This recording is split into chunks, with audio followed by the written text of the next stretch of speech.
সুপ্রিয় দর্শক, আসসালামু আলাইকুম।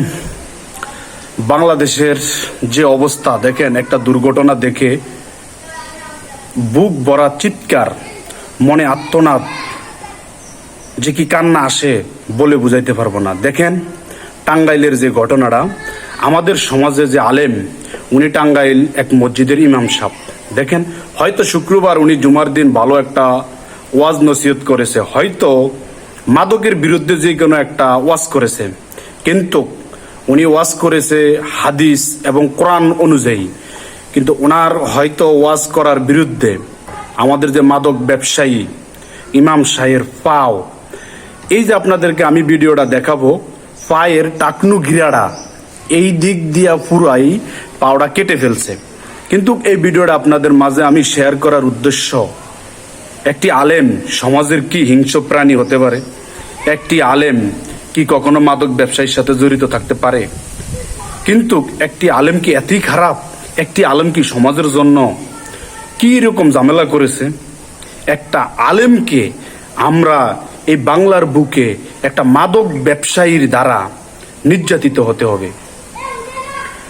আমি সারা বাংলাদেশের আইন শৃঙ্খলা বাহিনী এবং স্বরাষ্ট্র মন্ত্রীর কাছে আকুল আবেদন করছি যে একজন মসজিদের ইমাম সাহেব, উনি ওনার খতবা এবং হাদিস কোরআন অনুযায়ী বক্তব্য দিতেই পারে, খুবই সুন্দর, উনি ইসলামের আলাপ আলোচনা করতেই পারে, কিন্তু মাদক নিয়ে হয়তো উনি কথাই বলেছে, মাদক নিয়ে হয়তো উনি ওয়াজ করেছে, কিন্তু তাই ওনার টাকনু গিরার নিচ থেকে কেটে ফেলে দিবে?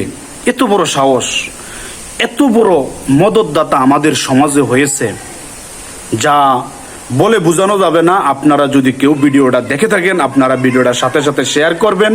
আমি 64 জেলার মানুষের কাছে আকুল আবেদন, এবং আপনারা যদি এই ভিডিওটা দেখেন একটু করে শেয়ার করবেন, কারণ এই কুখ্যাত মাদক ব্যবসায়ীর দ্বারা যেহেতু আর কোনোদিন এরকম আলেমের পাও হারিয়ে না যায়, এরকম কোনো মাদক ব্যবসায়ীর কুখ্যাত দ্বারা যেহেতু কোনো আলেম সমাজে বেইজ্জতি না হয়, কারণ এই ধরনের লোক থাকা মানে হইল শিক্ষিত সমাজকে ধ্বংস করা।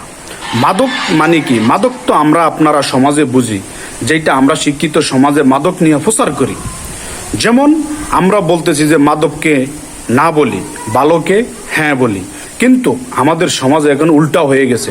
কিছু কিছু লোক ক্ষমতার প্রভাব, হয়তো আত্মীয় স্বজন, বিভিন্ন কিছুর, এই মাদক ব্যবসায়ীর সাথেও কিন্তু কিছু ভালো মানুষ আছে। টাকার কাছে কিন্তু ভালো মানুষও বিক্রি হয়ে যায় আমাদের সমাজে। কিন্তু আমি চাই যে মানুষ ভালো আছেন, কিন্তু এত অমানুষ হয়েন না কিছু কিছু ভালো মানুষ, যেটা পরকালে কাল হয়ে যায়। দেখেন, একটা আলেম, উনি মসজিদের ইমাম সাহেব, ওনার প্রতি যদি একটা মাদক ব্যবসায়ী এভাবে নির্যাতন করে তার ফাও কেটে দেয়, আর হয়তো একটা আলেমের একটা সোফার দিত, তাতে আমরা মেনে নিতাম, যাক আল্লাহ বিচার করব। কিন্তু একটা আলেমের ফাও কেটে দিবে আঙ্গুল সহকারে, এটা কিভাবে মেনে নেওয়া যায়? কিন্তু 64 জেলার মুসলমান ভাই বোনেরা একটু নজর দিবেন, এইসব মাদক ব্যবসায়ীকে দ্রুত গ্রেপ্তার করুন, এবং স্বরাষ্ট্র মন্ত্রণালয়ের আইন শৃঙ্খলা বাহিনীর প্রতি আমার কৃতজ্ঞতা প্রকাশ করি যে আপনারা দ্রুত যেভাবে হোক মাদক ব্যবসায়ীকে গ্রেপ্তার করুন। আর মাদক ব্যবসায়ী যারা, তারা কিভাবে আবার জেল থেকে মুক্তি পায় এটা বুঝি না।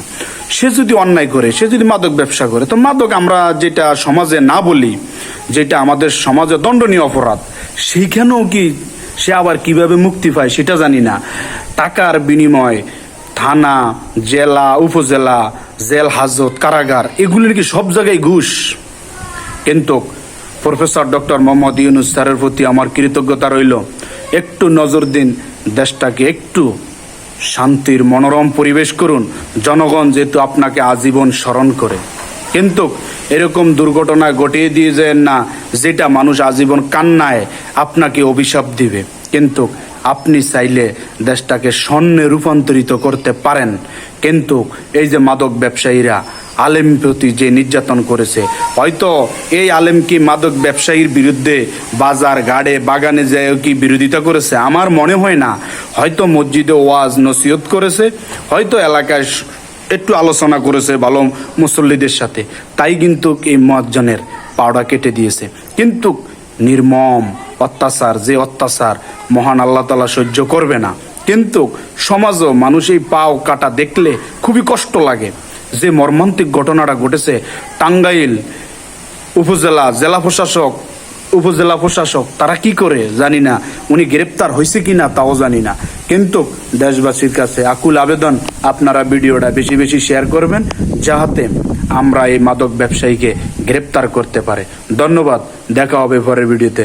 আসসালামু আলাইকুম।